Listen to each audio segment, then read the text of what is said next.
Saudi আরবে 1446 হিজরি সনের শাওয়াল মাসের চাঁদ দেখা গেছে। ফলে দেশটিতে ঈদ উল ফিতর উদযাপিত হবে রোববার।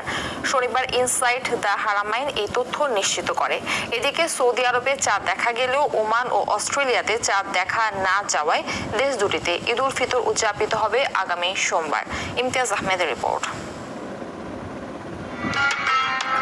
ইসলামের পবিত্রতম স্থান সৌদি আরবে 1446 হিজরি সনের শাওয়াল মাসের চাঁদ দেখা গেছে।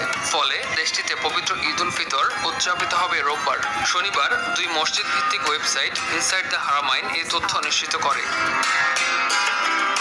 এক মাস রোজা রাখার পর শাওয়াল মাসের প্রথম দিন মুসলমানরা ঈদ উল ফিতর উদযাপন করেন। এটি সবচেয়ে বড় ধর্মীয় উৎসব। চাঁদ দেখা সাপেক্ষে এই তারিখ নির্ধারণ করা হয়। ইজরি বর্ষপঞ্জি অনুযায়ী চাঁদ দেখা সাপেক্ষে 29 বা 30 দিনে মাস হয়ে থাকে।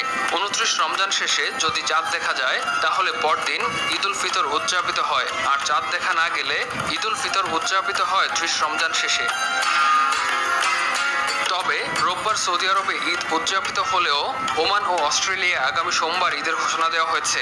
তাই দেশ দুটিতে ঈদ উল ফিতর উদযাপিত হবে আগামী সোমবার। তবে সৌদির প্রতিবেশী ওমানে রোজা হচ্ছে 30টি।